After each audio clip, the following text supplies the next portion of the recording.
Let's dive on into 4 guys here in 0% of leagues, pretty much. Eli Moore is at 3% of leagues, and a lot of you might be rolling your eyes. Oh, no, not again, groaning. I get it. I wrote him off myself. Never again, Elijah Moore.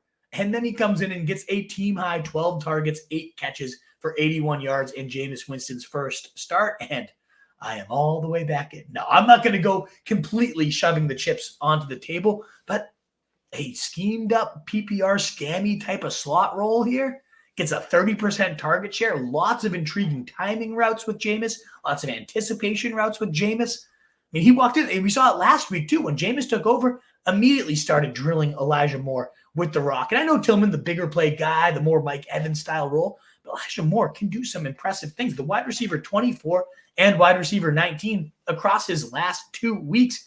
And there's some upside. I mean, we saw as a rookie, there was a 4-game stretch with Mike White at quarterback where Elijah Moore was the top 3 fantasy wide receiver. So it's not like we've never seen it from Eli Moore. That's why we keep crawling back and getting under his claws. And I'm ready to do it again because Jameis Winston is that good. Just to reemphasize, 277 pass yards per game does Jameis Winston average. That's over 100 more than what Deshaun Watson was putting on the field. I think this might be Jameis Winston, the best quarterback Eli Moore has ever played with. So I'm ready to give Elijah Moore another shot here as, again, the target leader, that slot PPR scam role with lots of design touches. We know the talent is someday there in glimpses, and maybe Jameis is the guy to squeeze it out over a consistent basis.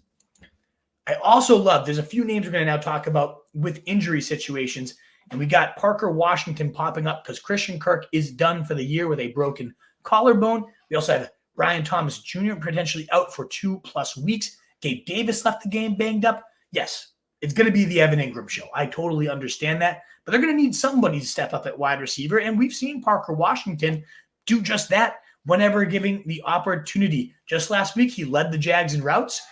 What did he do? 4 targets, 3 catches, 46 yards. Nothing crazy, but on a 72% route share, once he had to step up, he sure did. We saw it last year. He started 3 games, and in 2 of them, he scored touchdowns. Posted 18.1, 10.7, and then a 5-point dud. Yeah, that's the risk here. We know it. And Trevor Lawrence has not looked great, but he has always loved Parker Washington, who was an absolute camp darling this preseason, was known as every day. Can't believe Parker Washington's impressing the way he is. It's going to be hard to keep this guy off the field. And then they just had too many good options until now. I really do think Parker Washington's that kind of guy that just steps in and they have nobody else and ultimately has a bunch of 70-yard, 7 to 8 catch days. You look at the schedule too. Philly, Minnesota, Detroit, and Houston. All of those are top 10 matchups for wide receivers across his next 4 games. And if BTJ's out for 2 or 3 of those, he's going to be the number 1 receiver besides, again, Evan Ingram at this point.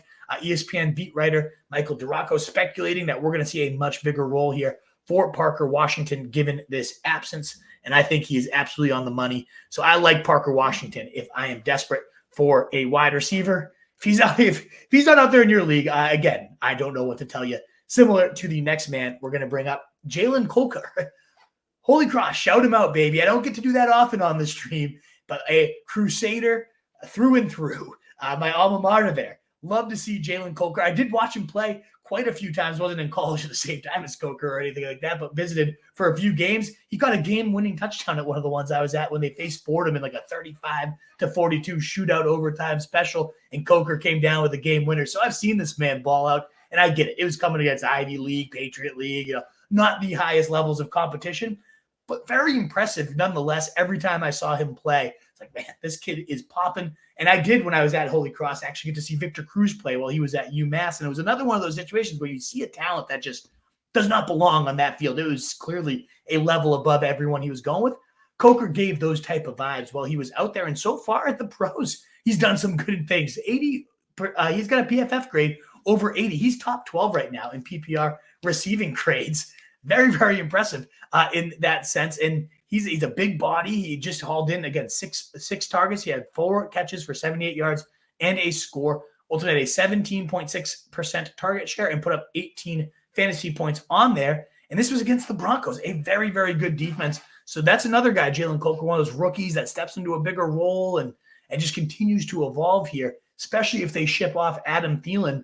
I could see him really panning out here and giving you some interesting production.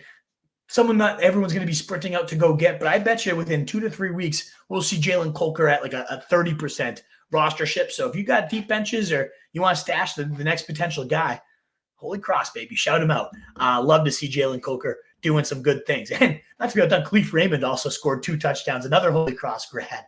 It was the day of the Crusaders over there in Worcester, baby. You love to see it. What is up, you fantasy wolf? Thanks so much for tuning in. If you haven't already, share your thoughts in the comments, check out some more videos, and join the newest Wolfpack by subscribing below.